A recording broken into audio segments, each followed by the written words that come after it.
El restaurante La Pérgola del Bosque siempre me pareció un lugar de celebraciones huecas, pero aquel domingo 10 de mayo, Día de las Madres, superó cualquier expectativa. El aire olía a una mezcla costosa de lilas y codicia, y el murmullo de las conversaciones era un zumbido de egos compitiendo. A la 1:30 de la tarde, el sol se filtraba por los inmensos ventanales, iluminando la mesa principal para 12 personas, ya ocupada por los socios de negocios de mi hijo Nicolás. Yo llegaba con la ingenua esperanza de ocupar el lugar que me correspondía, el de la matriarca, la fundadora silenciosa de todo lo que ellos ahora ostentaban. Llevaba un vestido azul discreto, el favorito de mi difunto esposo, y en mi mano, un pequeño regalo para mi nieto Mateo. Antes de que pudiera dar más de 3 pasos dentro del salón principal, mi nuera, Sofía, me interceptó. Su sonrisa era una obra de arte de la hostilidad pasiva, perfectamente maquillada y afilada como un estilete. No me tocó. Su barrera era puramente energética. Una muralla de desdén vestida de seda. Se dirigió al maître, un hombre joven con una expresión de perpetua incomodidad, y su voz, aunque baja, fue proyectada para ser escuchada por las mesas cercanas. «Mi suegra prefiere un lugar más tranquilo», dijo, como si estuviera hablando de una reliquia frágil y no de la mujer que financió su vida. «La mesa para uno junto al ventanal está perfecta para ella». La humillación no fue un accidente, fue una estrategia ejecutada con precisión quirúrgica. Mientras el maître, con la mirada fija en un punto inexistente sobre mi hombro, me guiaba hacia mi exilio, sentí el peso de 100 miradas, algunas de compasión, otras de juicio morboso, pero todas conscientes del espectáculo. Mi mesa era pequeña, casi un mueble auxiliar, arrinconada junto a una columna de mármol y un helecho polvoriento. Desde allí, tenía una vista panorámica de la mesa principal, una especie de palco de la vergüenza. Sofía me lanzó una última mirada, una mezcla de triunfo y advertencia, antes de volverse hacia sus invitados con una carcajada que no llegó a sus ojos. Realmente creyeron que podían quebrarme con un mal lugar en un almuerzo. No entendían que mi fortaleza no se sentaba en una silla, sino en 35 años de balances contables. Me senté con la espalda recta, una lección que mi padre, un hombre de campo, me enseñó para enfrentar tormentas y bestias por igual. Abrí el menú de cuero, aunque no tenía intención de leerlo. Mi atención estaba fija en la mesa principal. Nicolás evitaba mi mirada, absorto en una conversación con un hombre corpulento que llevaba un reloj de oro demasiado grande para su muñeca. Sofía, en el lugar que debería haber sido el mío en la cabecera, gesticulaba con elegancia, contando una anécdota que hizo reír a todos. Eran una perfecta estampa del éxito, una fotografía brillante comprada con mi dinero y mis sacrificios. Cada risa, cada brindis, era un eco de mi invisibilidad creciente. Estaba siendo borrada en tiempo real, y ellos eran los artistas. De repente, una figura familiar se acercó a mi mesa. Era Gabriela Ponce, mi amiga y antigua socia, una mujer cuya agudeza en los negocios solo era superada por su lealtad.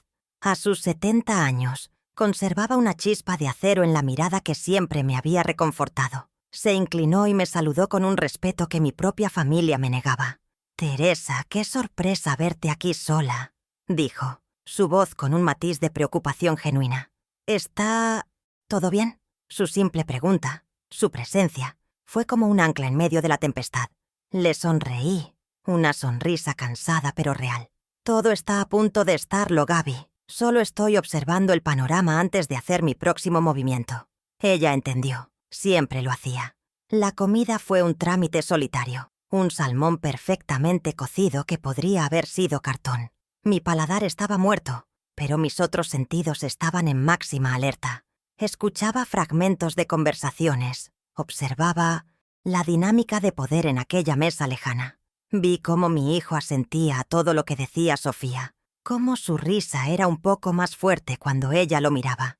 Él, que una vez fue un niño lleno de sueños propios, ahora era un satélite orbitando la ambición de su esposa. Y yo, la estrella alrededor de la cual todo el sistema se había formado, me había convertido en un punto frío y distante. pero incluso las estrellas muertas tienen un tirón gravitacional, y la mía estaba a punto de hacerse sentir. Al final del almuerzo, llegó el momento que lo cambiaría todo. La cuenta.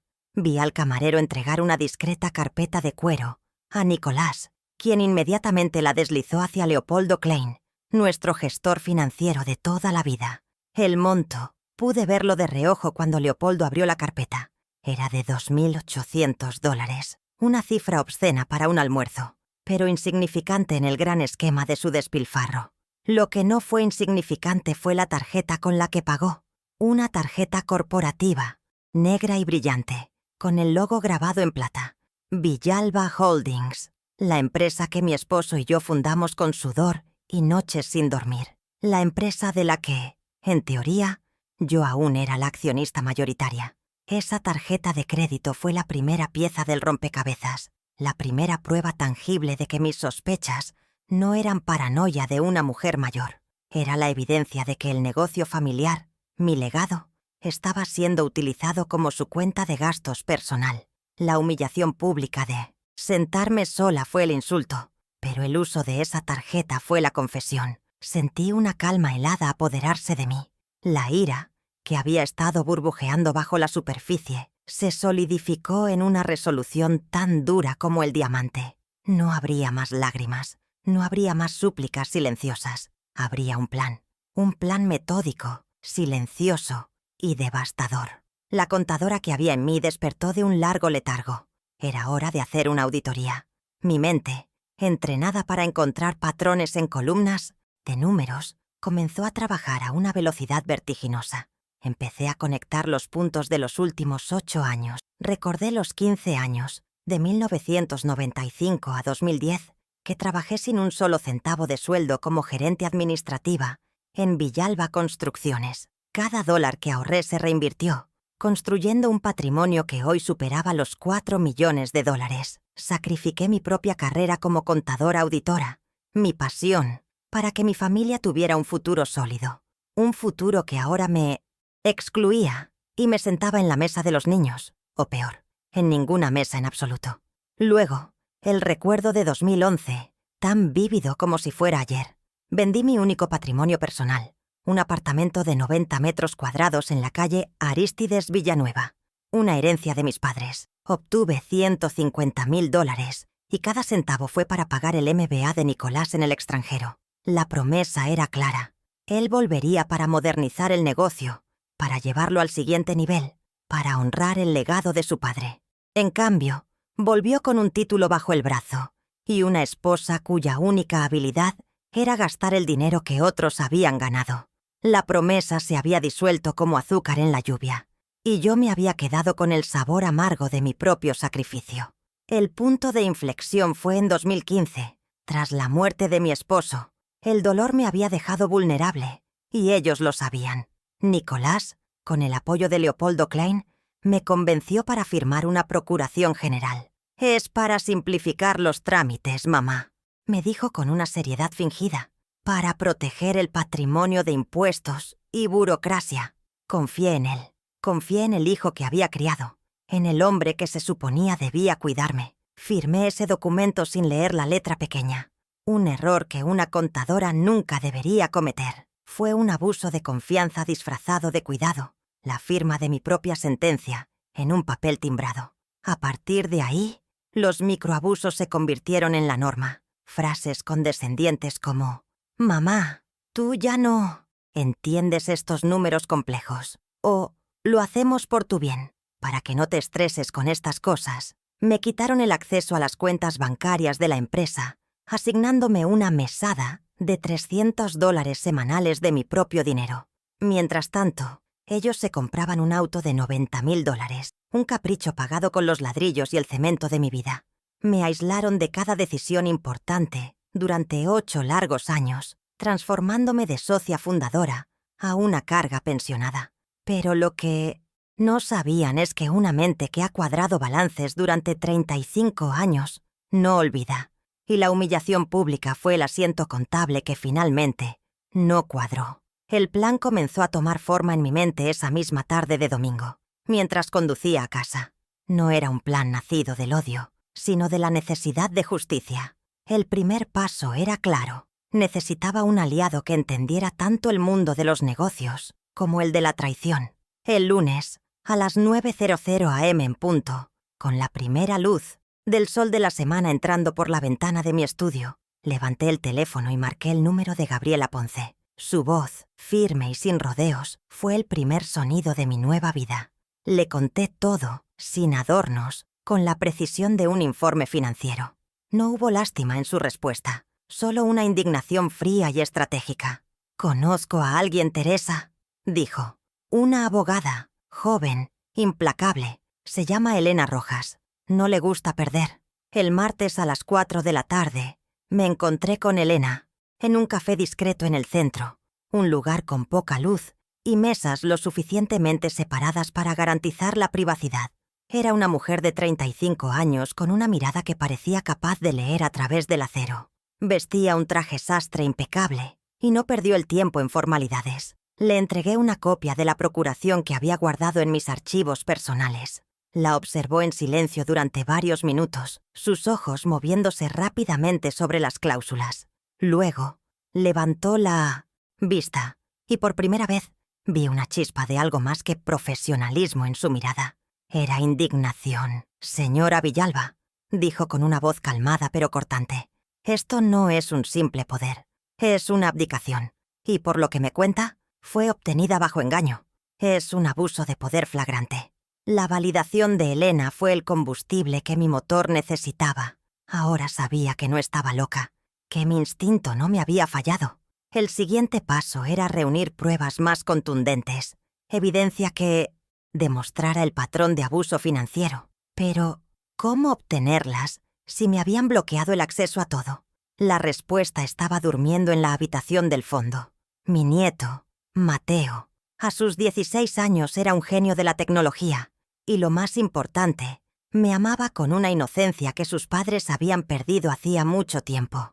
No podía involucrarlo directamente, no podía manchar su visión de su padre. Tenía que ser sutil, tenía que usar su deseo de ayudarme para mis propios fines. El jueves, por la noche me acerqué a Nicolás mientras trabajaba en su laptop en el estudio. Le pedí a Mateo que me acompañara, con el pretexto de que necesitaba ayuda para revisar mis depósitos de la pensión en línea.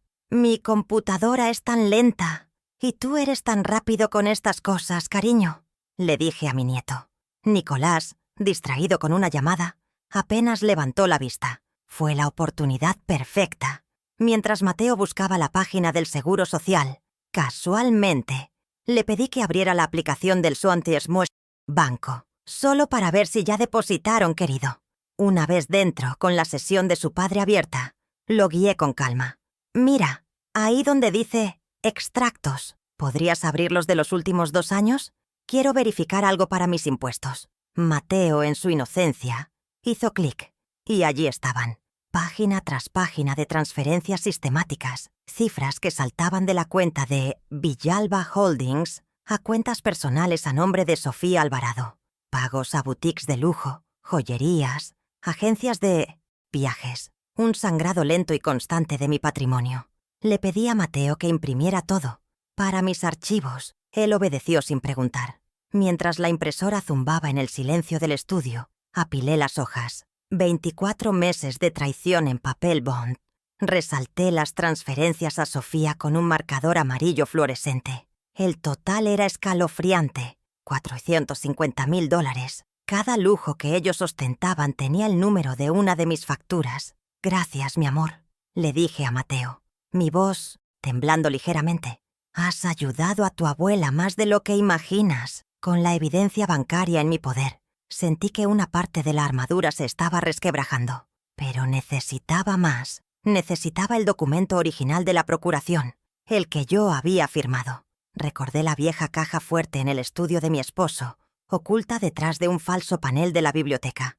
La combinación era la fecha de nuestro aniversario, algo que Nicolás, en su arrogancia, nunca consideraría cambiar. Esa noche, cuando todos dormían, entré en el estudio.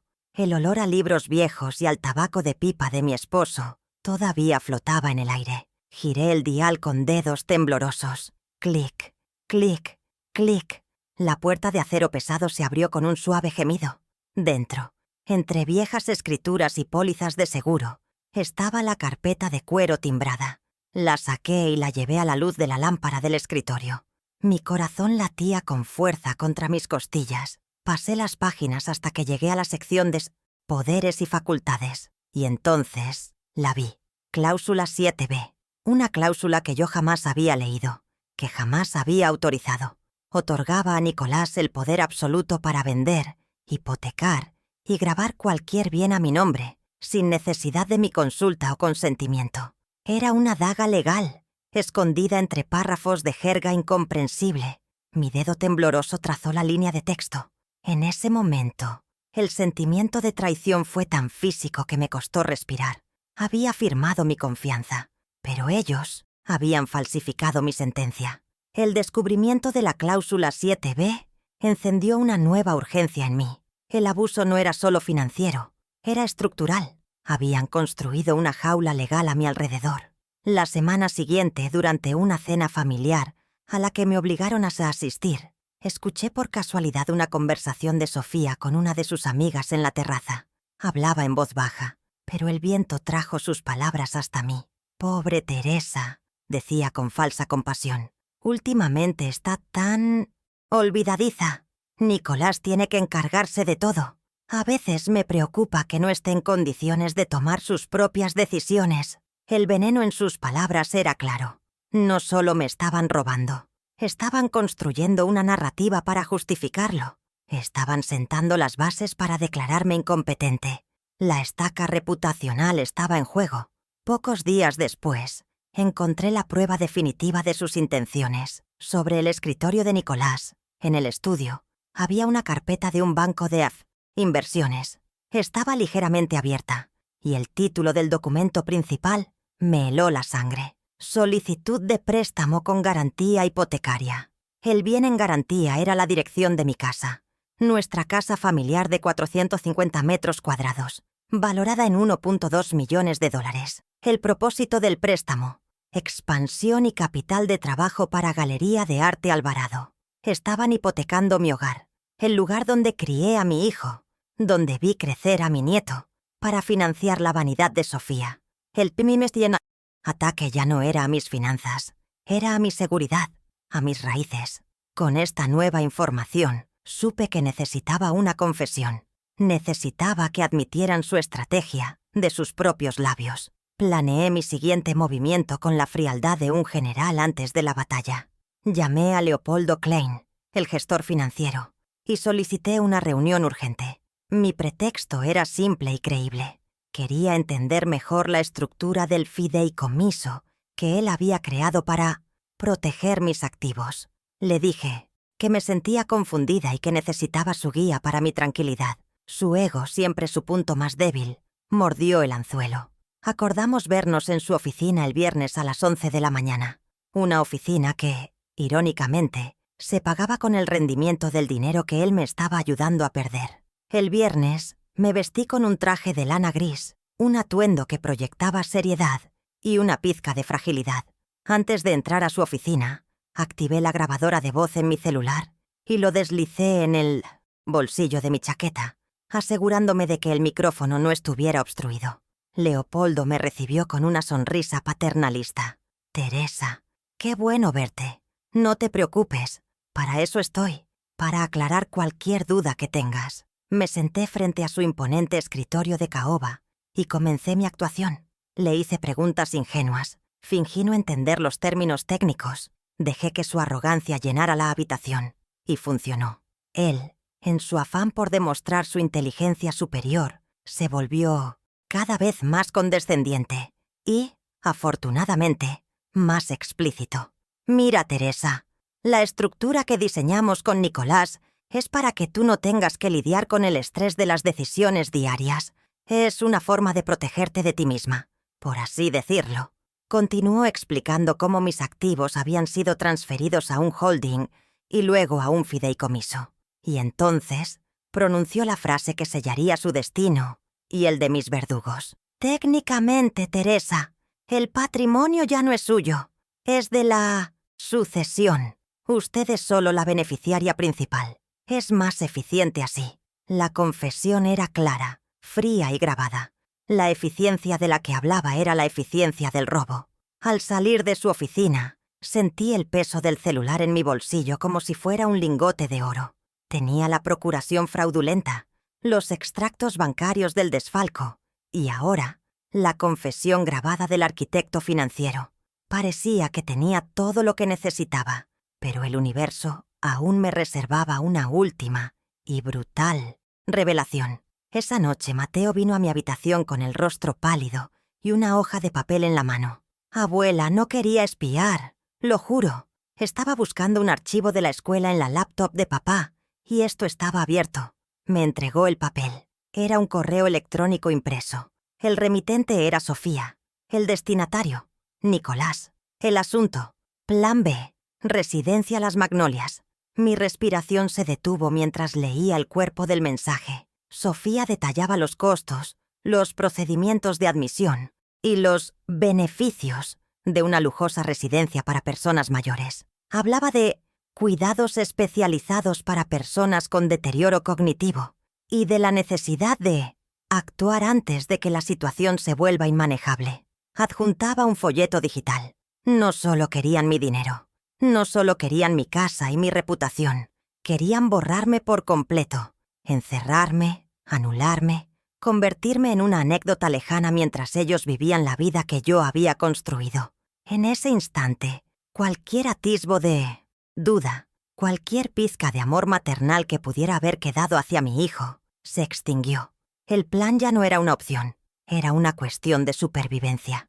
El sábado por la mañana, me reuní de nuevo con Elena Rojas. Esta vez no fue en un café, sino en su oficina. Un espacio minimalista y funcional que irradiaba competencia. Coloqué la pila de pruebas sobre su mesa de cristal. Los extractos bancarios resaltados, la copia de la procuración con la cláusula 7B marcada en rojo, el correo impreso, sobre la residencia Las Magnolias. Finalmente puse mi celular sobre la mesa y reproduje la grabación de Leopoldo Klein. La voz arrogante del financiero llenó el silencio de la sala. Elena escuchó todo sin interrumpir, su rostro una máscara de concentración. Cuando la grabación terminó, un largo silencio se instaló en la habitación.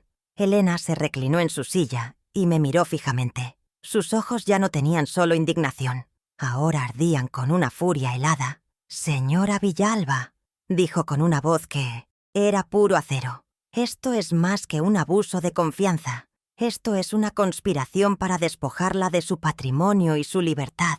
Tenemos todo lo que necesitamos, no solo para recuperar su dinero, sino para asegurarnos de que no vuelvan a molestarla nunca más». Su seguridad era contagiosa. Por primera vez en años, no me sentía como una víctima, sino como la directora de una operación inevitable. La justicia no era un ruego, era una acción que estábamos a punto de ejecutar. Pasamos las siguientes horas trazando la estrategia final. Elena me explicó el plan legal.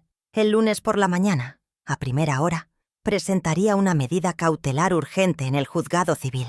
El argumento sería el riesgo inminente de disipación de bienes, respaldado por la prueba del préstamo hipotecario y las transferencias masivas. Solicitaríamos la revocación inmediata de la procuración de Nicolás y la congelación de todos los activos de Villalba Holdings, así como de las cuentas personales asociadas a él y a Sofía. El objetivo era cortar su flujo de dinero de raíz y sin previo aviso. La sorpresa era nuestro elemento clave. El lunes y el martes fueron días de una tensión insoportable. Cada vez que sonaba el teléfono, mi corazón daba un vuelco. Me mantuve en mi papel de madre frágil y despistada, soportando las llamadas condescendientes de Sofía sobre un próximo evento benéfico y los breves saludos de Nicolás. Actuaba mi parte a la perfección, mientras por dentro contaba las horas. El miércoles por la tarde llegó la llamada de Elena. Su voz era tranquila, pero podía sentir la vibración del triunfo en ella. «Lo tenemos, Teresa. La jueza ha concedido la orden. La procuración está revocada y la orden de congelamiento de activos está firmada. Entrará en vigor en cuanto sea notificada». Ahora solo faltaba elegir el escenario. el momento y el lugar perfectos para ejecutar la orden y desmantelar su mundo de apariencias. Y ellos mismos me lo sirvieron en bandeja de plata. Esa misma tarde llegó un mensajero con una invitación impresa en papel de alto gramaje. Era para la inauguración de la nueva ala de la Galería de Arte de Sofía, un evento que se celebraría el jueves por la noche. La misma galería financiada con el préstamo que había puesto mi casa en riesgo. La ironía era casi poética. Sería una noche llena de prensa, coleccionistas de arte y toda la élite social de la ciudad. No podría haber un escenario más público, más perfecto para su caída. El jueves llegó con una claridad inusual. El cielo estaba despejado y el aire era fresco. Pasé el día en una calma extraña, como el ojo de un huracán. Repasé el plan con Elena por teléfono. Ella se encargaría de la logística. Un oficial de justicia estaría presente en el evento, vestido de civil, listo para entregar la notificación en el momento preciso. Tendríamos copias de las pruebas clave, empaquetadas en carpetas discretas para ser distribuidas a periodistas selectos. Mi único trabajo era mantenerme serena, caminar hacia ese escenario y decir mi verdad. La verdad que ellos habían intentado silenciar durante casi una década.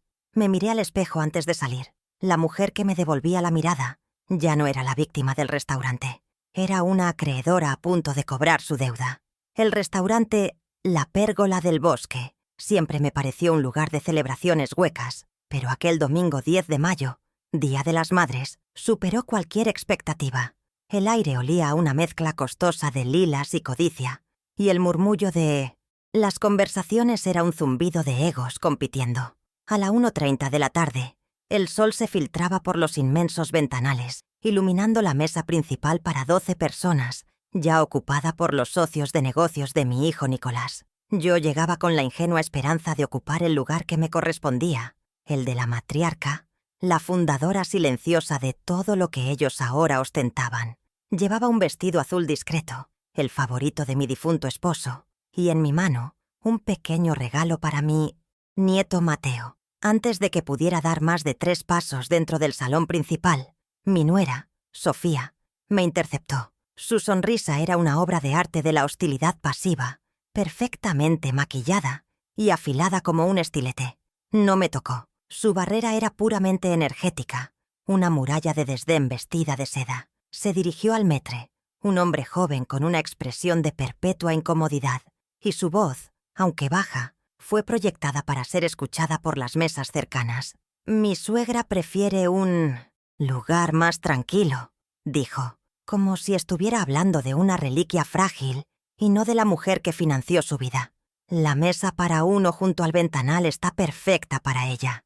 La humillación no fue un accidente, fue una estrategia ejecutada con precisión quirúrgica. Sofía se volvió hacia mí, su sonrisa ahora teñida de una falsa preocupación que no llegaba a sus ojos fríos. «Así estarás más cómoda, Teresa. Hay mucho ruido de negocios aquí», susurró, su aliento con aroma a champán caro. La miré fijamente, permitiendo que un silencio de 2 segundos se extendiera entre nosotras, un pequeño vacío en el murmullo del restaurante. Sentí las miradas curiosas de los invitados de la mesa principal, que ahora fingían un repentino interés en sus servilletas. Con la voz más serena que pude encontrar, una calma que parecía desconcertarla, respondí: «La comodidad nunca fue el objetivo, ¿verdad, Sofía?» Su sonrisa vaciló por una fracción de segundo, una microexpresión de irritación, antes de recomponer su máscara de anfitriona perfecta. Mientras el maître, con la mirada fija en un punto inexistente sobre mi hombro, me guiaba hacia mi exilio, sentí el peso de 100 miradas, algunas de compasión, otras de juicio morboso, pero todas conscientes del espectáculo. Mi mesa era pequeña, casi un mueble auxiliar, arrinconada junto a una columna de mármol y un helecho polvoriento. Desde allí, tenía una vista panorámica de la mesa principal, una especie de palco de la vergüenza. Sofía me lanzó una última mirada, una mezcla de triunfo y advertencia, antes de volverse hacia sus invitados con una carcajada que no llegó a sus ojos. Realmente creyeron que podían quebrarme con un mal lugar en un almuerzo. No entendían que mi fortaleza no se sentaba en una silla, sino en 35 años de balances contables. Me senté con la espalda recta, una lección que mi padre, un hombre de campo, me enseñó para enfrentar tormentas y bestias por igual. Abrí el menú de cuero, aunque no tenía intención de leerlo.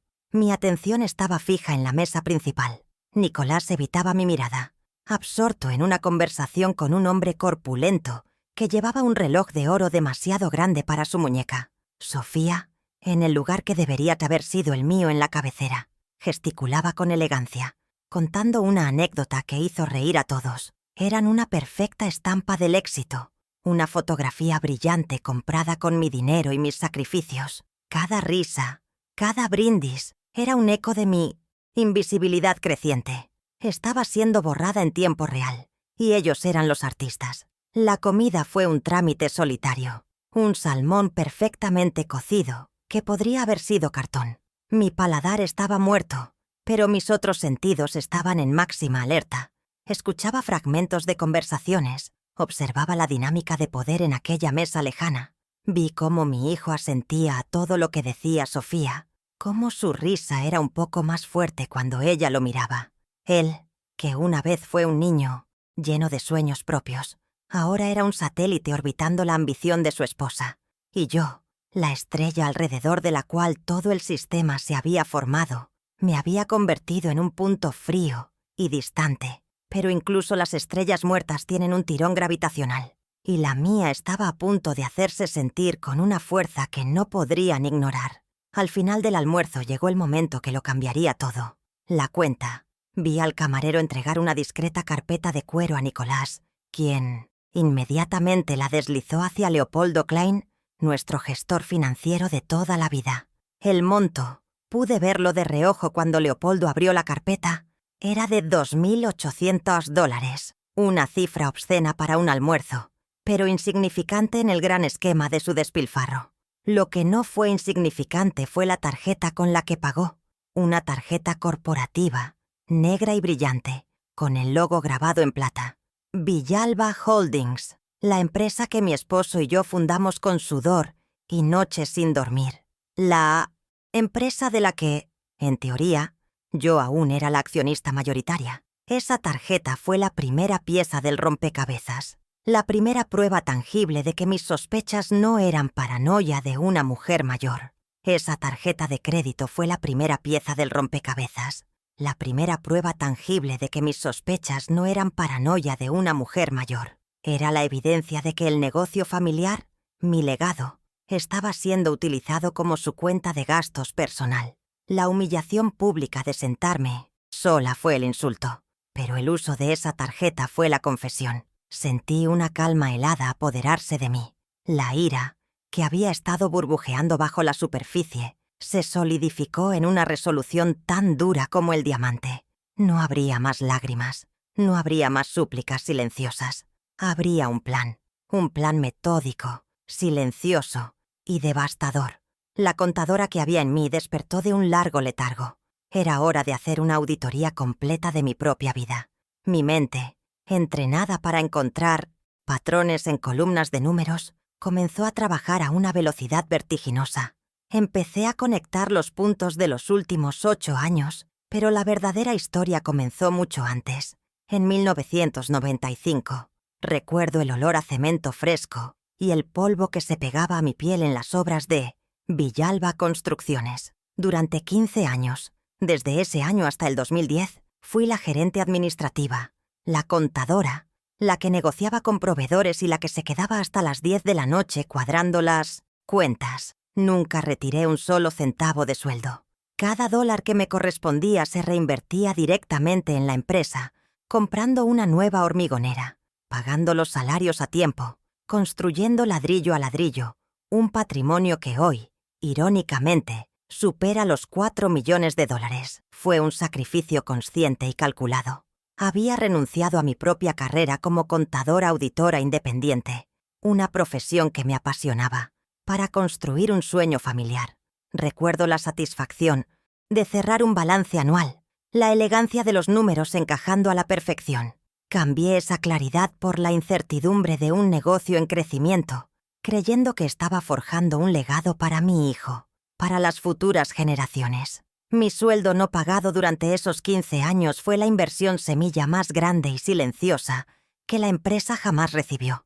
Un capital fantasma que ellos nunca reconocieron en ningún libro contable, pero que era la base sobre la que se sostenía todo su lujoso presente. Ellos veían un imperio. Yo veía mis horas no remuneradas convertidas en concreto y acero. Luego, la memoria saltó al año 2011. Un recuerdo tan vívido como si fuera ayer. Nicolás había sido aceptado en un prestigioso programa de MBA en el extranjero. Una oportunidad que, según él, catapultaría el negocio familiar al siguiente nivel. El costo era prohibitivo, pero yo vi una promesa. Para financiarlo, tomé la decisión de vender mi único patrimonio personal, un apartamento de 90 metros cuadrados en la calle Arístides Villanueva, una herencia directa de mis padres. Era mi refugio, mi conexión con mi pasado, pero lo sacrifiqué por su futuro. La transacción se cerró en $150,000 y cada centavo de esa venta fue transferido directamente a la cuenta de la universidad. No me quedé ni con $1 para un café. Recuerdo el día que le entregué el comprobante de la transferencia. Sus ojos brillaron y me abrazó, prometiéndome que su regreso marcaría una nueva era de prosperidad para todos. «Esto es para nosotros, mamá, para la familia», me dijo. Esas palabras que en su momento me llenaron de orgullo, ahora resonaban en mi mente con el eco hueco de la traición. Él volvió, sí, pero no solo. Regresó con un título bajo el brazo y con Sofía a su lado, una mujer cuya única habilidad demostrada era gastar el dinero que otros habían ganado. La promesa de modernizar el negocio se disolvió como azúcar en la lluvia, y yo me quedé con el sabor amargo de mi propio sacrificio. Un sacrificio que había financiado mi propia obsolescencia. El punto de inflexión definitivo llegó en 2015, pocos meses después de la muerte de mi esposo. El dolor me había dejado vulnerable, expuesta, y ellos lo sabían. En una tarde gris, Nicolás se sentó conmigo en el estudio, con Leopoldo Klein a su lado, ambos con expresiones de solemne preocupación. Me hablaron de impuestos de sucesión, de burocracia, de la necesidad de simplificar los trámites. Me presentaron una procuración general, un fajo de papeles llenos de jerga legal. «Es solo para que podamos manejar el día a día sin molestarte, mamá», dijo Nicolás, su voz un bálsamo de falsa compasión. «Para proteger el patrimonio». Confié en él, confié en el hijo que había criado. Firmé ese documento sin leer la letra pequeña, un error que una contadora nunca debería cometer. Esa firma fue el inicio de mi lento borrado. A partir de ahí, los microabusos se convirtieron en la norma. Frases condescendientes como «Mamá, tú ya no entiendes estos números complejos» o «Lo hacemos por tu bien, para que no te estreses con estas cosas», se volvieron mi banda sonora diaria. Me quitaron el acceso a las cuentas bancarias de la empresa, reemplazando mi autonomía financiera con una mesada de $300 semanales de mi propio dinero. Mientras tanto, veía cómo llegaba un nuevo auto deportivo de $90,000 al garaje, un capricho pagado con los ladrillos y el cemento de mi vida. Me aislaron de cada decisión importante durante 8 largos y silenciosos años, transformándome de socia fundadora a una carga pensionada. Ellos creían que mi mente se había debilitado con la edad y el duelo. Subestimaron la memoria de una mujer que había memorizado cada contrato, cada número de cuenta, cada metro cuadrado de terreno que habíamos adquirido. Olvidaron que fui yo quien diseñó la estructura financiera original de la empresa, la misma que ahora estaban usando para despojarme. Creían que al controlarme el acceso al dinero, controlaban mi poder. No entendían que mi verdadero poder no estaba en una cuenta bancaria, sino en mi conocimiento. Un conocimiento que había permanecido latente, esperando el catalizador adecuado para despertar. Y la humillación en ese restaurante fue precisamente eso. El almuerzo en La Pérgola del Bosque no fue el principio de mi caída, como ellos pensaron. Fue el asiento contable final que desequilibró todo el balance. La cuenta de 2.800 pagada con la tarjeta de Villalba Holdings fue la gota que derramó el vaso. Pero el vaso ya estaba lleno con 15 años de trabajo no remunerado, con un apartamento de $150,000 y con una firma arrancada por la confianza. Cada humillación, Cada dólar que me negaron, cada decisión que tomaron a mis espaldas, estaba anotado en el libro mayor de mi memoria. Y ahora, por fin, había llegado el momento de cerrar las cuentas. La auditoría no sería solo financiera, sería total, y el saldo final no les iba a gustar en absoluto. El plan comenzó a tomar forma en 1900, mi mente esa misma tarde de domingo, mientras conducía a casa. No era un plan nacido del odio, sino de la necesidad de justicia. El primer paso era claro. Necesitaba el documento original, la procuración que había firmado a ciegas. Recordé la vieja caja fuerte en el estudio de mi esposo, oculta detrás de un falso panel de la biblioteca. La combinación era la fecha de nuestro aniversario, 24 de octubre de 1968. Un detalle que Nicolás, en su arrogancia y desinterés por el pasado, nunca consideraría cambiar. Esa noche, cuando la casa estaba sumida en el silencio profundo que precede al amanecer, me deslicé fuera de la cama. El suelo de madera crujía bajo mis pies, cada sonido amplificado por la quietud. Entré en el estudio, el aire todavía impregnado con el leve aroma de los libros viejos y el tabaco de pipa de mi esposo, un fantasma de tiempos más felices y confiados. Mis dedos, aunque temblorosos por la adrenalina, se movieron con una memoria ancestral sobre el dial metálico. 24 a la derecha, 10 a la izquierda, 68 a la derecha. Clic, clic, clic. La puerta de acero pesado se abrió con un suave gemido, el sonido de un secreto largamente guardado, que por fin cedía. Adentro, el olor a papel antiguo era aún más intenso. Había viejas escrituras, pólizas de seguro amarillentas y, al fondo, la carpeta de cuero timbrada que buscaba. La saqué y la llevé a la luz de la lámpara del escritorio, mi corazón latiendo con una fuerza desbocada contra mis costillas. Era el arma que ellos habían usado contra mí, y ahora yo la sostenía en mis manos. Cada página que pasaba era un recordatorio de mi ingenuidad, un testamento de mi confianza traicionada. Pasé las páginas llenas de jerga legal hasta que llegué a la sección de poderes y facultades, y entonces la vi, tan clara y brutal como una cicatriz en la página. Cláusula 7b, una cláusula que yo jamás había leído, que jamás había autorizado en la conversación previa. Otorgaba a Nicolás el poder absoluto para vender, hipotecar, grabar y enajenar cualquier bien a mi nombre, sin necesidad de mi consulta o consentimiento explícito. Era una daga legal, escondida entre párrafos de texto denso e incomprensible, diseñada para despojarme silenciosamente. Mi dedo tembloroso trazó la línea de texto. En ese momento, el sentimiento de traición fue tan físico que me costó respirar. No había sido un simple abuso de confianza. Había sido una falsificación. Firmé mi confianza, pero ellos falsificaron mi sentencia. Con la prueba de la trampa legal en mi poder, necesitaba ahora demostrar el daño financiero. Necesitaba cifras, fechas, un rastro de papel que gritara la verdad. El acceso a las cuentas me estaba vedado, pero había una puerta trasera, una que ellos nunca vigilarían: el amor inocente de mi nieto. El jueves por la noche me acerqué a Nicolás mientras trabajaba en su laptop en el estudio. Le pedí a Mateo que me acompañara, con el pretexto de que necesitaba ayuda para revisar mis depósitos de la pensión en Fietzimenziotma. Línea. Mi computadora es tan lenta, y tú eres tan rápido con estas cosas, cariño, le dije a mi nieto, mi voz cuidadosamente calibrada para sonar como la de una abuela, ligeramente abrumada por la tecnología. Nicolás, absorto en una llamada telefónica, apenas levantó la vista. La oportunidad perfecta se había presentado. Mientras Mateo buscaba la página del Seguro Social, casualmente, le pedí que abriera la aplicación del banco, solo para ver si ya depositaron el dinero de este mes, querido. Una vez dentro, con la sesión de su padre abierta en la cuenta de Villalba Holdings, lo guié con una calma que no sentía.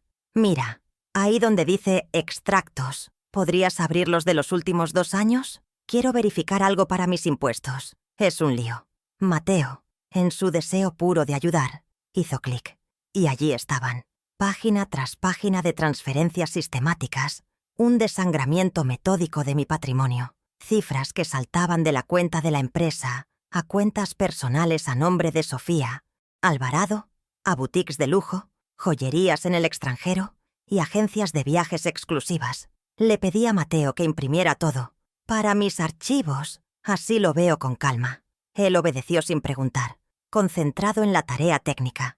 Mientras la impresora zumbaba en el silencio tenso del estudio, apilé las hojas. 24 meses de traición en papel bond. Más tarde, en la soledad de mi habitación, tomé un marcador amarillo fluorescente y comencé mi propia auditoría. Cada transferencia a Sofía, cada pago a una tienda de diseñador, cada retiro injustificado. El total era escalofriante. Una cifra que me robó el aliento. $450,000. No era un goteo.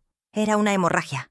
Cada lujo que ellos ostentaban, cada viaje, cada joya, tenía el número de una de mis facturas. «Gracias, mi amor», le había dicho a Mateo. «Has ayudado a tu abuela más de lo que imaginas». Tenía la prueba del cómo y del cuánto, pero me faltaba el porqué, la confesión de la intención. Necesitaba que admitieran su estrategia de sus propios labios, y el eslabón más débil era Leopoldo Klein, el gestor financiero. Su ego era tan grande como su codicia. El viernes por la mañana lo llamé, adoptando mi voz más frágil y confundida. Le solicité una reunión urgente, con el pretexto de que quería entender mejor la estructura del fideicomiso que él había creado para proteger mis activos. Le dije que me sentía perdida con tantos términos legales y que necesitaba su guía experta para mi tranquilidad. Su vanidad, predeciblemente, mordió el anzuelo. Acordamos vernos en su oficina a las 11 de la mañana. Un santuario de caoba y cuero, pagado con el rendimiento del dinero que él me estaba ayudando a perder. Ese viernes, me vestí con un traje de lana gris, un atuendo que proyectaba seriedad y una pizca de vulnerabilidad. Antes de entrar a su imponente oficina en el piso 34, con vistas panorámicas a la ciudad, activé la grabadora de voz en mi celular y lo deslicé en el bolsillo interior de mi chaqueta, asegurándome de que el micrófono no estuviera obstruido. Leopoldo me recibió con una sonrisa paternalista, un gesto que ahora me revolvía el estómago. «Teresa, qué bueno verte. No te preocupes. Para eso estoy, para aclarar cualquier duda que tengas». Me senté frente a su escritorio y comencé mi actuación. Hice preguntas ingenuas. Fingí no entender la diferencia entre un activo y un pasivo. Dejé que su arrogancia llenara la habitación como un gas tóxico. Y funcionó a la perfección.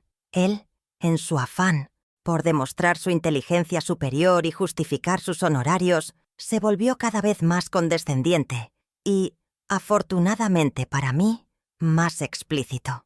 «Mira, Teresa, la estructura que diseñamos con Nicolás es para que tú no tengas que lidiar con el estrés de las decisiones diarias. Es una forma de protegerte de ti misma, por así decirlo, de errores impulsivos propios de la edad». Continuó explicando cómo mis activos habían sido transferidos a un holding y luego a un fideicomiso casi impenetrable. Y entonces pronunció la frase que sellaría su destino y el de mis verdugos. «Técnicamente, Teresa, el patrimonio ya no es suyo, es de la sucesión. Usted es solo la beneficiaria principal. Es más eficiente así. Nos evita problemas futuros». La confesión era clara, fría, y estaba grabada. La eficiencia de la que hablaba era la eficiencia del robo. Al salir de su oficina, sentí el peso del celular en mi bolsillo como si fuera un lingote de oro.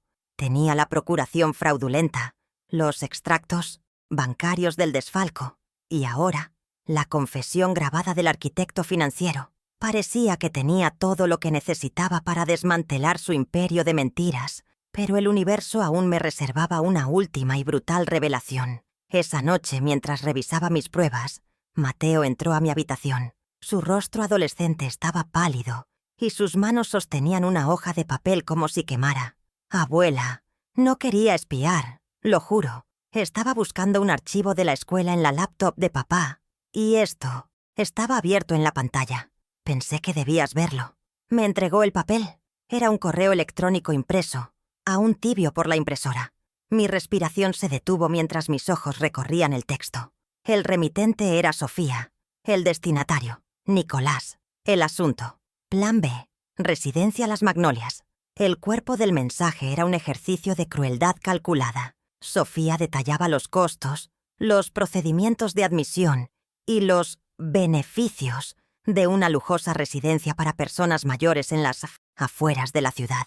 Hablaba de cuidados especializados para personas con deterioro cognitivo y de la necesidad de actuar antes de que la situación se vuelva inmanejable y ella pueda oponer resistencia legal. Adjuntaba un folleto digital con fotos de ancianos sonrientes en jardines perfectamente cuidados. Era una sentencia de muerte civil, redactada con la frialdad de un plan de negocios. En ese instante, cualquier atisbo de duda, cualquier pizca de amor maternal que pudiera haber quedado hacia mi hijo, se extinguió y se convirtió en ceniza.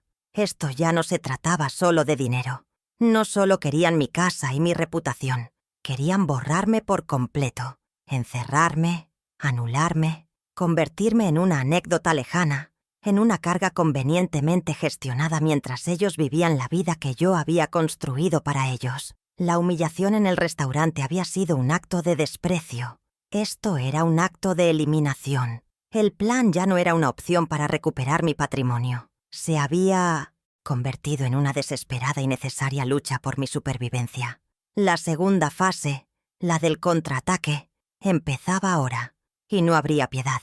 El lunes 11 de mayo, a las 9 de la mañana en punto, el sol entraba por la ventana de mi estudio, iluminando las motas de polvo que danzaban en el aire. El mundo seguía su curso, ajeno a la guerra silenciosa que acababa de declararse en mi interior. Levanté el auricular del teléfono. Su peso familiar ahora se sentía como el de un arma.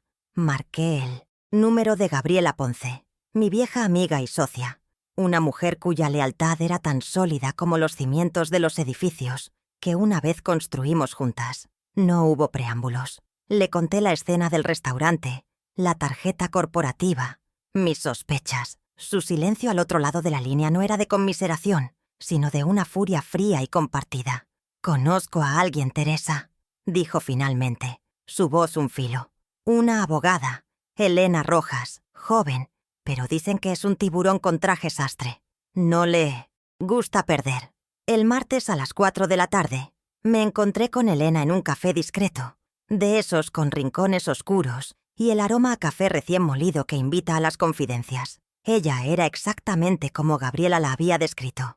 35 años, una mirada que no pedía permiso y un traje sastre que parecía una armadura. No perdió el tiempo. Le entregué una copia de la procuración que había recuperado de la caja fuerte. La observó en silencio, sus ojos moviéndose con una velocidad alarmante sobre las cláusulas. Luego levantó la vista y vi una chispa de indignación profesional en su mirada. «Señora Villalba», dijo con una voz calmada pero cortante, «esto no es un simple poder, es una abdicación, y por lo que me cuenta, fue obtenida bajo engaño. Es un abuso de poder flagrante, diseñado para anularla legalmente. La validación de Elena fue el combustible que mi motor necesitaba. Ahora sabía que no estaba loca, que mi instinto no me había fallado. Un documento es un buen comienzo», continuó, apoyando los codos en la mesa. «Pero para ganar esto de forma contundente, necesitamos demostrar un patrón, un sistema. Necesitamos las cifras, necesitamos ver el flujo del dinero, la hemorragia. Sin los extractos bancarios, solo tenemos su palabra contra la de su hijo. Y en estos casos, los jueces a menudo dudan». Su mirada se endureció. «¿Tiene alguna forma de acceder a las cuentas de la empresa? Cualquier cosa, un extracto antiguo, un número de cuenta, una clave que recuerde». La pregunta flotó en el aire, y la imagen de mi nieto Mateo, tan hábil con la tecnología, se formó en mi mente. Tenía una idea, una peligrosa y delicada. El jueves por la noche, ejecuté mi plan. Encontré a Nicolás en el estudio, con su laptop abierta sobre el escritorio de caoba de mi difunto esposo. La ironía era palpable. Llamé a Mateo pidiéndole que me acompañara. «Cariño, ¿puedes ayudar a tu abuela a revisar sus depósitos de la pensión? Esta computadora mía es un desastre». Mi voz era la de una abuela frágil, ligeramente confundida por el mundo digital. Nicolás, absorto en una llamada de negocios, nos hizo un gesto de fastidio para que procediéramos. Fue la única invitación que necesité. Mateo se sentó frente a la laptop, sus dedos volando sobre el teclado. Mientras buscaba la página del Seguro Social, casualmente, Le pedí que abriera la aplicación del banco, solo para ver si ya depositaron, querido. La sesión de tu padre ya está abierta. Será más rápido. Él, en su inocencia, hizo clic. Y allí estaban. El portal de Villalba Holdings. Lo guié con calma, mi corazón martillando contra mis costillas. Mira, ahí donde dice extractos. ¿Podrías abrir los de los últimos 2 años? Quiero verificar algo para mis impuestos. Es un lío. Mateo, obediente, desplegó el historial. Página tras página de transferencias sistemáticas aparecieron en la pantalla. Cifras que saltaban de la cuenta de la empresa a cuentas personales a nombre de Sofía Alvarado. Pagos a boutiques de lujo, joyerías, agencias de viajes. Un sangrado lento y constante de mi patrimonio. Le pedí que imprimiera todo, para mis archivos. Él obedeció sin preguntar. La impresora zumbó, escupiendo 24 meses de traición en papel bond. «Gracias, mi amor», le dije, mi voz temblando ligeramente. «Has ayudado a tu abuela más de lo que imaginas». Esa noche, en la soledad de mi habitación, extendí las hojas sobre la colcha. Con un marcador amarillo fluorescente, comencé mi propia auditoría forense. Cada transferencia a Sofía, cada pago a una tienda de diseñador, cada retiro injustificado. El total era escalofriante, una cifra que me robó el aliento. $450.000. No era un goteo, era una hemorragia controlada. Cada lujo que ellos ostentaban, cada viaje, cada joya, tenía el número de una de mis facturas. Cada hoja de papel era una prueba irrefutable de su deslealtad. Tenía la prueba del cómo y del cuánto, pero me faltaba la confesión de la intención. Necesitaba que admitieran su estrategia de sus propios labios. Y el eslabón más débil, el más arrogante, era Leopoldo Klein. Su ego sería su perdición. El viernes por la mañana, con la pila de extractos bancarios en una carpeta, llamé a Leopoldo. Adopté mi voz más frágil y confundida. Le solicité una reunión urgente, con el pretexto de que quería entender mejor la estructura del fideicomiso que él había creado para proteger mis activos. Le dije que me sentía perdida con tantos términos legales y que necesitaba su guía experta para mi tranquilidad. Su vanidad, predeciblemente, mordió el anzuelo. «Por supuesto, Teresa. Ven a mi oficina a las 11. Te lo explicaré todo con manzanas». Su condescendencia era exactamente lo que buscaba. Acordamos vernos en su santuario de caoba y cuero, un lugar pagado con el rendimiento del dinero que él me estaba ayudando a perder. El escenario estaba listo para su monólogo. Me vestí con un traje de lana gris, un atuendo que proyectaba seriedad y una pizca de vulnerabilidad. Antes de entrar a su imponente oficina en el piso 34, con vistas panorámicas a la ciudad, activé la grabadora de voz en mi celular. Lo deslicé en el bolsillo interior de mi chaqueta, asegurándome de que el micrófono no estuviera obstruido. Leopoldo me recibió con una sonrisa paternalista, un gesto que ahora me revolvía el estómago. «Teresa, qué bueno verte. No te preocupes. Para eso estoy, para aclarar cualquier duda». Me senté frente a su escritorio y comencé mi actuación. Hice preguntas ingenuas, fingí no entender la diferencia entre un activo y un pasivo. Dejé que su arrogancia llenara la habitación como un gas tóxico, y funcionó a la perfección. Él, en su afán por demostrar su inteligencia superior y justificar sus honorarios, se volvió cada vez más explícito. «Mira, Teresa, la estructura que diseñamos con Nicolás es para que tú no tengas que lidiar con el estrés de las decisiones diarias. Es una forma de protegerte de ti misma, por así decirlo, de errores impulsivos propios de la edad». Continuó explicando cómo mis activos habían sido transferidos a un holding y luego a un fideicomiso casi impenetrable. Y entonces pronunció la frase que sellaría su destino y el de mis verdugos. «Técnicamente, Teresa, el patrimonio ya no es suyo. Es de la sucesión. Usted es solo la beneficiaria principal. Es más eficiente así. Nos evita problemas futuros». La confesión era clara, fría y estaba grabada. La eficiencia de la que hablaba era la eficiencia del robo. Al salir de su oficina sentí el peso del celular en mi bolsillo como si fuera un lingote de oro. Tenía la procuración fraudulenta, los extractos bancarios del desfalco y ahora La confesión grabada del arquitecto financiero. Tenía todo lo que necesitaba. El lunes 18 de mayo, a las 10 de la mañana, me reuní de nuevo con Elena Rojas en su oficina. Esta vez no había café, solo una mesa de cristal vacía. Coloqué la pila de pruebas sobre ella. Los extractos bancarios resaltados, la copia de la procuración con la cláusula 7b marcada en rojo y el correo impreso sobre la residencia Las Magnolias que Mateo me había dado. Finalmente puse mi celular sobre la mesa y reproduje la grabación de Leopoldo Klein. Su voz arrogante llenó el silencio de la sala. Elena escuchó todo sin interrumpir, su rostro una máscara de concentración. Cuando la grabación terminó, un largo silencio se instaló en la habitación. Se reclinó en su silla y me miró fijamente. Sus ojos ya no tenían solo indignación, ahora ardían con una furia helada. «Señora Villalba», dijo con una voz que era puro acero, «esto es más que un abuso de confianza. Esto es una conspiración para despojarla de su patrimonio y su libertad.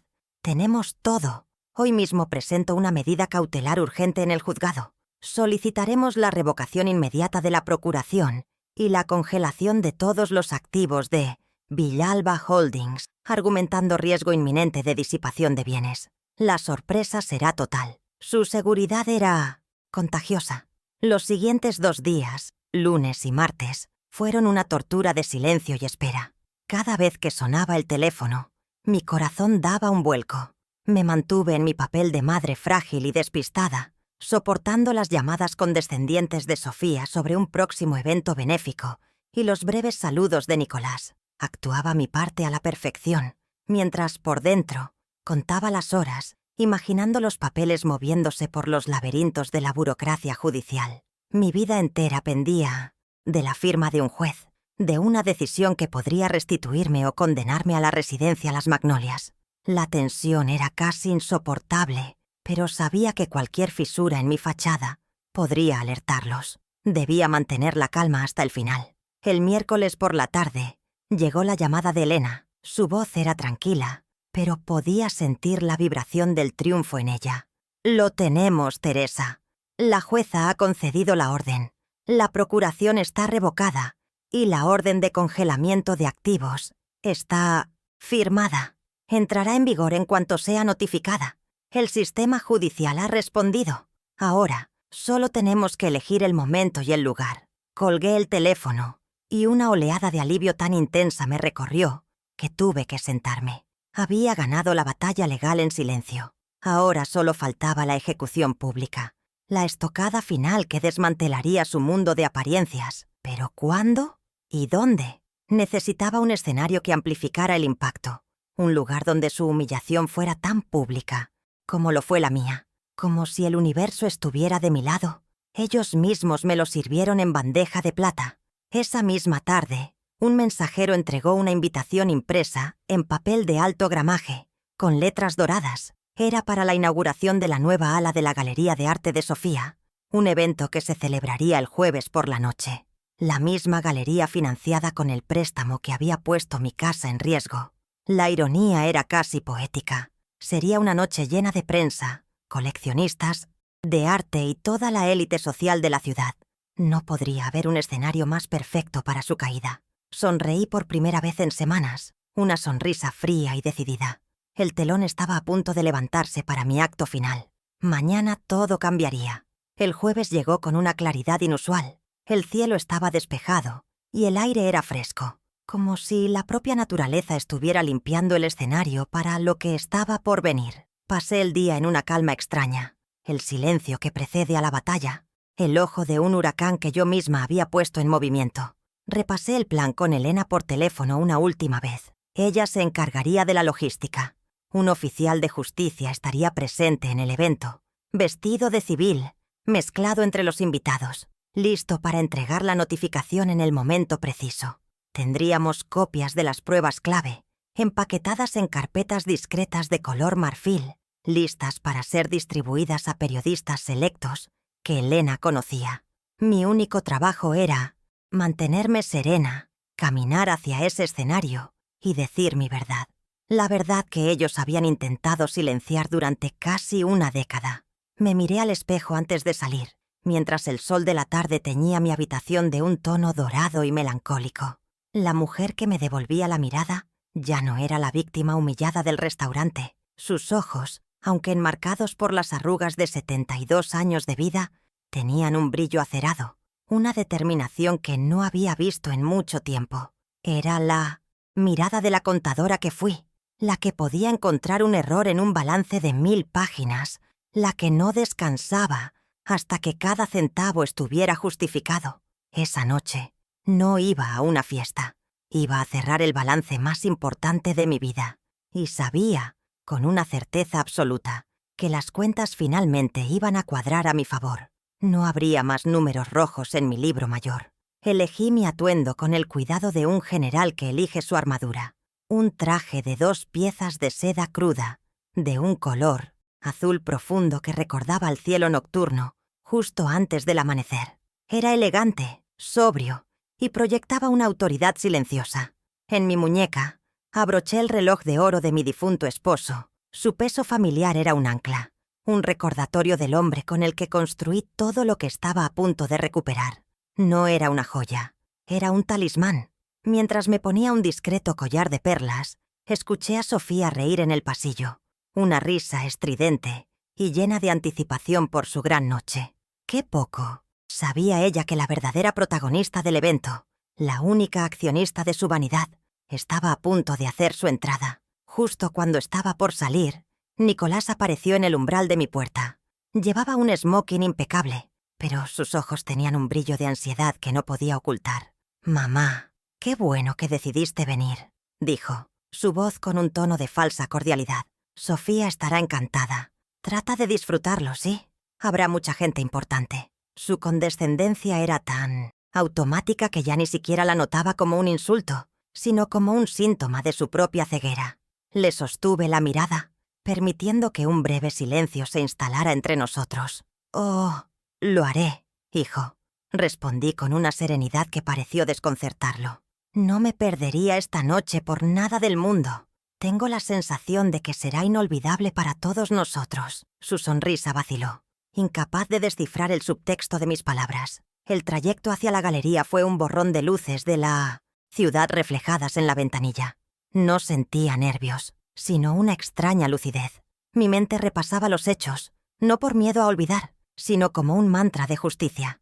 Los $450.000 desviados, la cláusula 7B, la voz arrogante de Leopoldo en la grabación, el correo electrónico sobre la residencia Las Magnolias.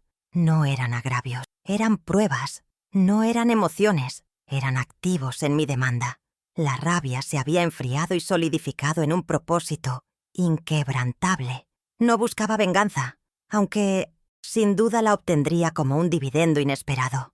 Buscaba restitución. Quería que el universo contable de mi vida volviérase a estar en perfecto equilibrio, y ellos eran el asiento de ajuste que estaba a punto de ser eliminado. Al llegar, el espectáculo era exactamente como lo había imaginado. Un torbellino de lujo y pretensión, ballets corriendo para recibir autos de alta gama, flashes de cámaras cegando a los invitados que posaban en una alfombra roja, el murmullo de conversaciones superficiales flotando en el aire nocturno. Era el mundo que Sofía había comprado con mi dinero, un teatro de estatus construido sobre cimientos de engaño. Salí de mi auto sin ayuda y caminé hacia la entrada. Nadie me prestó especial atención. Era solo una mujer mayor, invisible para la mayoría. Pero yo sabía la verdad. Yo era la dueña silenciosa de cada copa de champán, de cada canapé, de cada ladrillo de esa nueva ala de la galería. Y estaba allí para ejecutar la hipoteca. Dentro, el ambiente era aún más opresivo. Una multitud vestida de gala se movía entre esculturas abstractas y cuadros de colores chillones. La música era un jazz suave que apenas lograba enmascarar el sonido de los egos chocando. Vi a Sofía en el centro de la sala, radiante con un vestido rojo que gritaba por atención, recibiendo felicitaciones y sonrisas falsas. Nicolás estaba a su lado, un apuesto consorte, asintiendo y sonriendo como si él hubiera pintado cada cuadro. Mi presencia pasó desapercibida, exactamente como lo había planeado. A través de la multitud, mis ojos encontraron los de Elena, que estaba de pie cerca de la barra. Me hizo un casi imperceptible gesto de asentimiento. Las piezas estaban en su lugar. El juego estaba por comenzar. Recorrí el perímetro de la sala lentamente, observando las caras, reconociendo a empresarios, políticos locales y figuras de la sociedad que aplaudían el éxito de mis verdugos. Eran el jurado de esta noche, el tribunal de la opinión pública, ante el cual se ejecutaría mi sentencia. Vi a Leopoldo Klein en un rincón, hablando animadamente con un posible inversor, probablemente vendiéndole la misma ilusión de seguridad que me había vendido a mí. Me detuve frente a un cuadro enorme, una mancha caótica de pintura negra y dorada, y vi mi propio reflejo distorsionado en su superficie barnizada. Fue entonces cuando la vi. Sofía me había localizado y ahora caminaba hacia mí, con esa sonrisa de anfitriona perfecta pegada en el rostro. La confrontación era inminente. Ella se acercó, su perfume caro invadiendo mi espacio personal.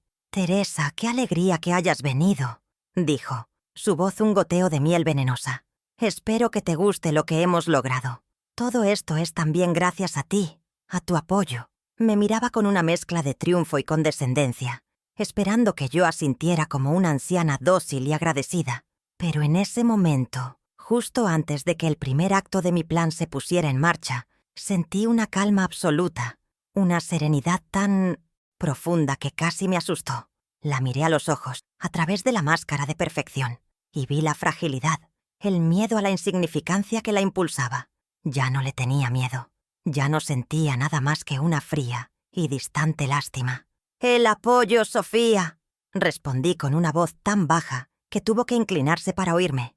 «Es una deuda, y esta noche he venido a cobrarla». Su sonrisa se congeló. Una grieta apareció en su fachada perfectamente maquillada. Confusión, seguida de un destello de irritación, cruzó por sus ojos. No entendía. No podía entender que la mujer que tenía delante ya no era la reliquia que habían arrinconado en un restaurante. Era su principal acreedora, y el evento de inauguración de su galería no era una fiesta. Era la junta de acreedores. En ese preciso instante, las luces del pequeño escenario se atenuaron y un asistente anunció que Sofía Alvarado iba a dar unas palabras de bienvenida. La función estaba a punto de comenzar. Sofía subió al pequeño escenario con la gracia de una reina dirigiéndose a sus súbditos. Su vestido rojo era una mancha de arrogancia en la paleta de colores neutros de la galería. Tomó el micrófono y una sonrisa ensayada iluminó su rostro. Agradeció a los artistas, a los coleccionistas, a la ciudad. Y entonces llegó mi momento, la señal que habíamos acordado con Elena. «Y por supuesto», dijo, su voz goteando una falsa emoción, «nada de esto sería posible sin la generosidad y el apoyo incondicional de mi maravillosa suegra, Teresa, cuya sabiduría es una inspiración constante». La multitud aplaudió cortésmente. Me buscaron con la mirada, esperando ver a una anciana conmovida en un rincón. No sabían que la inspiración de esa noche no era la sabiduría, sino la contabilidad forense. Sentí la mano de Elena posarse brevemente en mi brazo, una señal de que era hora. Me levanté de la silla donde había estado observando desde las sombras y comencé a caminar hacia el escenario. El movimiento fue tan inesperado que el mar de gente se abrió para mí, como si una fuerza invisible los apartara. Los murmullos comenzaron, un zumbido de curiosidad que reemplazó a los aplausos. Vi la sonrisa de Sofía vacilar. Sus ojos se entrecerraron en una mezcla de confusión e irritación. Nicolás, a un lado del escenario, dio un paso adelante, como si fuera a interceptarme, pero se detuvo, paralizado por la incertidumbre. Continué mi avance, lenta y deliberadamente. Cada paso era un asiento contable que me acercaba al cierre del ejercicio. Cuando llegué al escenario, Sofía intentó recuperar el control, extendiendo una mano para ayudarme a subir el único escalón. Una condescendencia final. «Teresa, qué sorpresa. ¿Quieres decir unas palabras?» Su voz era tensa. Ignoré su mano y subí por mis propios medios. Tomé el otro micrófono del atril. Su fría superficie metálica se sentía sólida y real en mi mano. Me paré a su lado, no frente a ella, sino como su igual. El silencio en la galería era ahora absoluto, denso y expectante. Me tomé un segundo para mirar a la audiencia, para encontrar los rostros de aquellos que habían sido testigos de mi humillación y ahora serían testigos de mi restitución. La calma que sentía era tan profunda que parecía un océano helado. «Gracias, Sofía», comencé, mi voz clara y firme, amplificada por el sistema de sonido. «La generosidad que mencionas es fácil de cuantificar». Hice una pausa, dejando que la palabra «cuantificar» colgara en el aire. «Asciende a $450.000, transferidos sistemáticamente desde las cuentas de Villalba Holdings a tus cuentas personales durante los últimos 24 meses». Mientras hablaba, Elena, que se había posicionado en la primera fila, le entregó una carpeta de color marfil a un conocido periodista financiero. Dentro, como sabía, estaban las copias de los extractos bancarios, con cada transferencia resaltada en amarillo fluorescente. Un jadeo colectivo recorrió la sala. La primera prueba había sido presentada, tangible y escandalosa. Sofía soltó una risa nerviosa, un sonido agudo y frágil. «Ay, Teresa, siempre con tus bromas. Tu sentido del humor es tan particular». Intentó tomar mi brazo, pero me aparté sutilmente. Nicolás, a su lado, ya no estaba pálido. Estaba del color del yeso. Sus ojos iban de mí al periodista, que ahora hojeaba los papeles con una avidez profesional. La negación de Sofía era una defensa débil contra la dura realidad de los números. Dejé que su risa se apagara en el silencio incómodo, permitiendo que su desesperación se hiciera visible para todos. No necesitaba refutarla. Las pruebas hablaban por mí, y su primera mentira de la noche ya se estaba desmoronando bajo el peso de la evidencia documental que circulaba entre la prensa. «No es humor, Sofía. Es contabilidad», continué, mi tono inalterado. «Y en cuanto al apoyo del que hablas, ese también está documentado». Levanté una copia de la procuración que había recuperado de la caja fuerte. La hoja de papel tembló ligeramente, no por nerviosismo, sino por el peso de la traición que contenía. Fue gestionado bajo una procuración que me hiciste firmar en 2015, aprovechando mi duelo. Una procuración que contiene una cláusula, la 7B, que me despojaba de todo control y que yo nunca, jamás, aprobé. Miré directamente a Nicolás. «Tú estabas allí. Viste cómo confié en ti». El rostro de mi hijo se contrajo en una mueca de pánico. El segundo pilar de su engaño acababa de ser derribado. La atmósfera en la galería había cambiado por completo.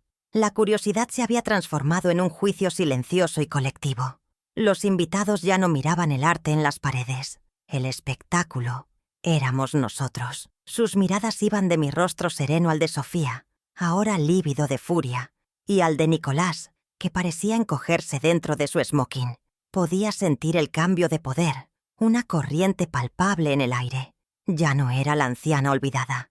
Era una fuerza, una acreedora que había llegado a reclamar lo suyo con los recibos en la mano. Cada murmullo, cada mirada de soslayo, era una pequeña victoria. La demolición ladrillo a ladrillo de la fachada que habían construido con mi dinero y mi sacrificio. La reputación que tanto valoraban se estaba evaporando ante sus ojos. Ustedes creían que yo ya no entendía de números, de fideicomisos, de estructuras complejas, dije, bajando la voz ligeramente, forzando a todos a inclinarse para escuchar. Afortunadamente, su asesor financiero, el señor Leopoldo Klein, fue muy explícito al respecto. Mis ojos buscaron a Leopoldo en la multitud. Lo vi intentar retroceder hacia la salida, pero estaba atrapado. Saqué mi celular del bolsillo. «Dejemos que el propio señor Klein nos explique la eficiencia de su diseño». Sostuve el teléfono cerca del micrófono y presioné «reproducir». La voz arrogante y condescendiente de Leopoldo llenó el silencio sepulcral de la galería. «Técnicamente, Teresa, el patrimonio ya no es suyo. Es de la sucesión. Usted es solo la beneficiaria principal. Es más eficiente así». El impacto de la grabación fue devastador. El silencio que siguió fue tan profundo que se podía oír el zumbido de las luces de la galería. Leopoldo Klein se quedó petrificado, su rostro una máscara de horror. Sofía me miró con un odio puro, despojada de cualquier artificio. Había expuesto no solo el robo, sino la conspiración, la intención deliberada de despojarme de todo. Era la prueba irrefutable, salida de la boca de su propio cómplice. la confesión que sellaba su destino. El público ya no era un espectador pasivo, eran testigos de un crimen, y la indignación comenzaba a reflejarse en sus rostros. El castillo de naipes que era su vida social se había derrumbado con el eco de esa grabación. En ese momento de máxima tensión, Elena Rojas subió al escenario. Su presencia era profesional, su voz un contrapunto legal a mi drama personal. Tomó el micrófono que yo le ofrecía. «Buenas noches», dijo con una calma glacial. «Mi nombre es Elena Rojas y soy la representante legal de la señora Teresa Villalba». Su mirada recorrió a Nicolás y a Sofía. «Les informo que, por orden del Juzgado Civil, NES 14, con fecha de ayer, 20 de mayo, la Procuración General otorgada al señor Nicolás Villalba ha sido revocada con efecto inmediato. Cualquier acción realizada bajo ese poder, a partir de este momento, constituye un fraude. La primera consecuencia, la jurídica, había sido ejecutada. El poder legal de mi hijo sobre mí había sido aniquilado». Mientras Elena hablaba, un hombre de traje gris que había estado discretamente cerca de la entrada se adelantó. No era un invitado, era un oficial de justicia. Se acercó a Nicolás y Sofía, quienes lo miraban con una incredulidad paralizada. «Señor Villalba, señor Alvarado, tengo la orden de notificarles», dijo en voz baja pero audible en el silencio reinante, entregándoles un sobre sellado. Elena continuó desde el micrófono. «Adicionalmente, la jueza ha ordenado la congelación preventiva de todos los activos de la sociedad Villalba Holdings, así como de todas las cuentas bancarias personales y corporativas asociadas a ustedes, para prevenir la disipación de bienes. La orden entra en vigor en este preciso instante. El martillo de la justicia había caído. La segunda consecuencia, la financiera, se manifestó casi de inmediato, de una forma brutalmente tangible.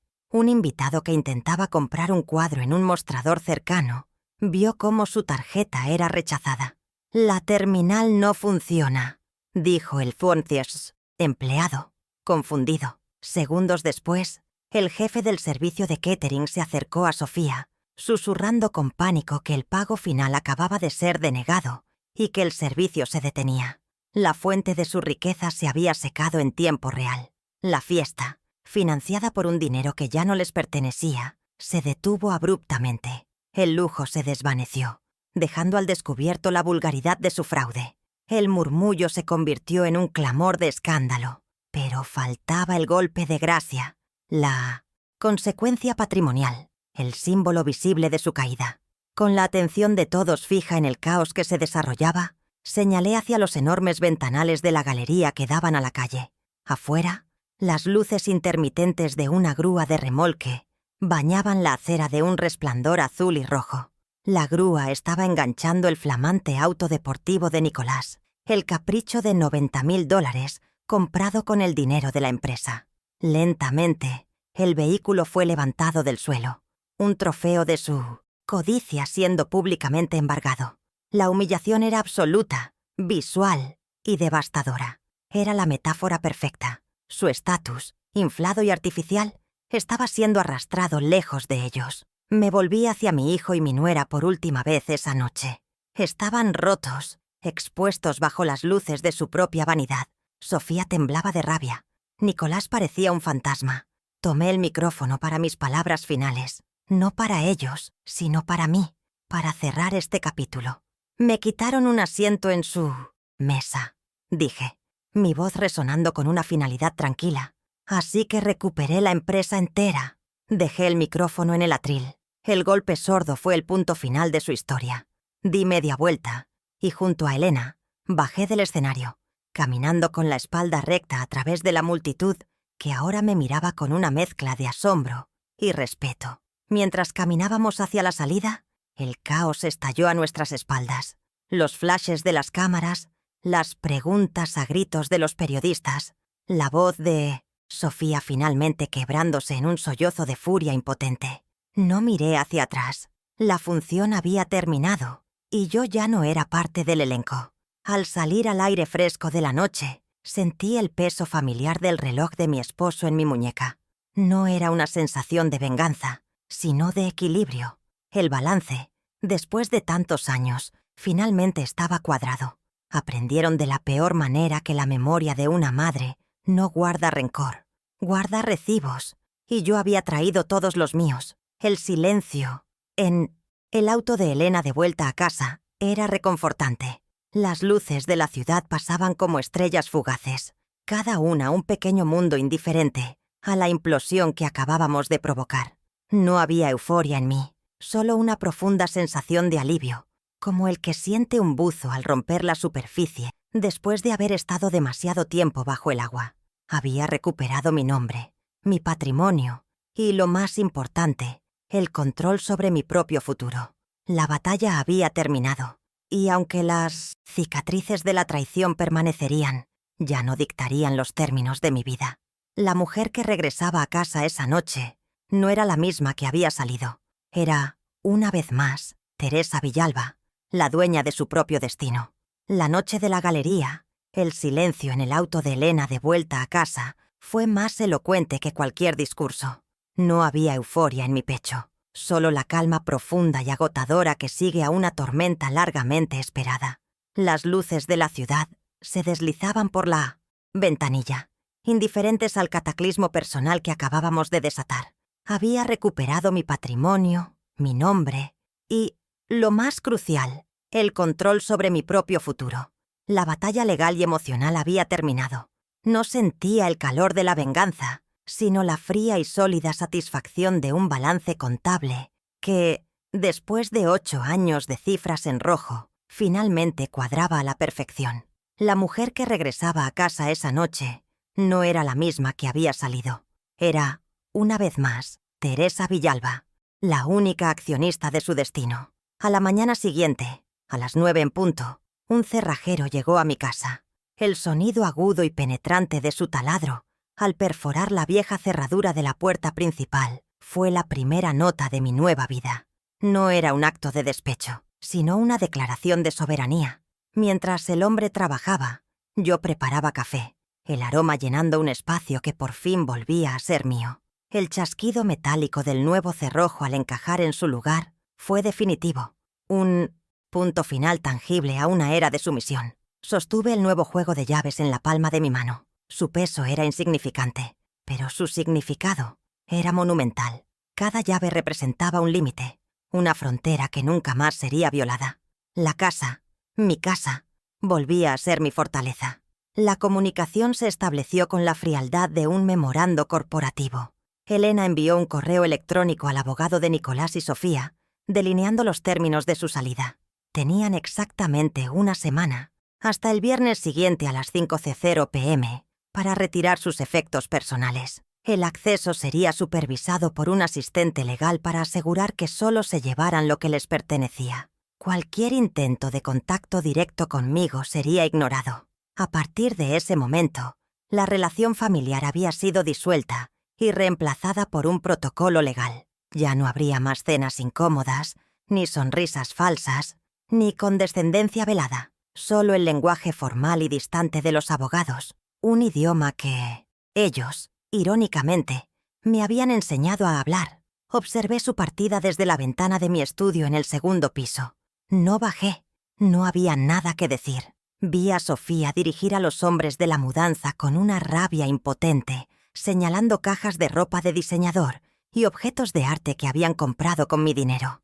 Nicolás se movía como un autómata, con los hombros caídos, evitando mi mirada incluso a la distancia. Se llevaban los símbolos de una vida que nunca habían ganado, dejando atrás el vacío de su ingratitud. Cuando el camión de mudanzas finalmente dobló la esquina, llevándose los últimos vestigios de su presencia, no sentí ni tristeza ni alegría. Sentí paz, la paz que llega cuando una deuda incobrable finalmente se da por perdida y se elimina de los libros. Una vez que se fueron, caminé por la casa de 450 metros cuadrados. El aire parecía más ligero. El sol entraba por las ventanas con una nueva intensidad. Abrí cada una de ellas, dejando que una brisa fresca barriera los últimos fantasmas de su ocupación. Tomé un jarrón de cristal absurdamente caro que Sofía había colocado en la entrada y lo guardé en el sótano.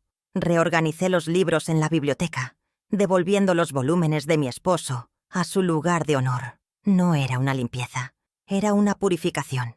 La casa, que se había sentido como un territorio ocupado, volvía a respirar a mi ritmo, a reflejar mi historia. Lentamente la estaba reclamando, no solo en la escritura de propiedad, sino en su espíritu. Mi siguiente movimiento no fue hacia el pasado, sino hacia el futuro. Un futuro que ahora incluía a Mateo de una manera segura y protegida. Me reuní con un nuevo gestor de patrimonio, un hombre recomendado por Gabriela, y establecimos un fideicomiso irrevocable para la educación de mi nieto. Asigné un fondo inicial de $500,000, asegurando que su futuro universitario y cualquier proyecto que quisiera emprender estuvieran garantizados, sin que sus padres pudieran jamás tocar un solo centavo. Era mi manera de trazar una línea de fuego, protegiendo su inocencia y su porvenir de la toxicidad que lo rodeaba. Él era la única parte del legado familiar que merecía ser cultivada, la única inversión que sabía que daría verdaderos frutos. 3 meses después, el verano había dado paso a un otoño fresco y dorado. El escenario de mi vida ya no era mi casa, sino la oficina principal de Villalba Construcciones, la misma que mi esposo y yo habíamos ocupado décadas atrás. Había hecho algunos cambios. El imponente escritorio de caoba de mi marido estaba restaurado, pero ahora flanqueado por pantallas de alta definición que mostraban proyecciones financieras en tiempo real. En una esquina, sobre un pedestal, la fotografía de mi esposo sonreía, como si aprobara el renacimiento de nuestra empresa. Había vuelto a tomar las riendas, no como una figura decorativa, sino como la directora financiera que siempre fui. El olor a café y a planos recién impresos había reemplazado al perfume caro y a la tensión. Mi rutina se transformó. Los días ya no eran una larga espera marcada por la condescendencia, sino una agenda llena de decisiones. A mis 72 años, mi mente estaba más afilada que nunca. Me reunía con arquitectos jóvenes para revisar los planos de un nuevo proyecto residencial de bajo impacto ambiental. Discutía proyecciones de costos con el nuevo equipo contable y negociaba personalmente con los proveedores de acero. Había despedido a los leales a Leopoldo Klein y promovido a jóvenes talentos de la propia empresa. Estaba reconstruyendo no solo un balance financiero, sino una cultura de integridad y trabajo duro. La empresa volvía a ser un lugar de construcción, no de extracción. A las 4 de la tarde, casi todos los días, la puerta de mi oficina se abría y entraba Mateo. Venía directamente del colegio. Dejaba su mochila en una silla y se sentaba a mi lado. Al principio solo observaba, pero pronto empezó a hacer preguntas. No me preguntaba por sus padres. La comunicación con ellos era mínima y gestionada por los abogados. Preguntaba por la resistencia del concreto, por el cálculo del apalancamiento financiero, por la importancia de la reputación en los negocios a largo plazo. Le estaba enseñando el negocio desde sus cimientos, el legado que algún día sería suyo por derecho, y más importante, por mérito. Nuestro vínculo, puesto a prueba por la traición, se había fortalecido en la honestidad del trabajo. A veces, al final del día, después de que Mateo se iba, me quedaba sola en la oficina, mirando cómo las luces de la ciudad comenzaban a parpadear. En esos momentos de quietud, entendí la diferencia fundamental entre estar sola y sentirse sola. En el restaurante, rodeada de gente, me había sentido invisible, borrada, profundamente sola. Aquí, en el silencio de mi oficina, rodeada del trabajo de mi vida, me sentía completa. La soledad ya no era un castigo, era un espacio de poder, de claridad y de paz. Había descubierto que la mejor compañía no es la que llena el silencio, sino la que no te obliga a traicionar tu propia voz interior. Nicolás y Sofía cometieron un error fundamental de cálculo, uno que no aparece en los libros de contabilidad, pero que determina el resultado final. Me subestimaron por mi edad, por mi género, por mi duelo. Creyeron que la matriarca era solo un título honorífico, una figura decorativa en el consejo de administración de sus vidas. No entendieron que la mujer que fundó la empresa no desaparece, solo observa y toma notas. La humillación en el restaurante no fue un punto final, fue el asiento de apertura en un nuevo libro mayor. Me quitaron un asiento en su mesa. así que recuperé la empresa entera. Nunca volví a hablarles directamente. La justicia tiene sus propios canales, y a veces su forma más pura es el silencio y la distancia. Mi vida siguió adelante, no como antes, sino mejor, más auténtica.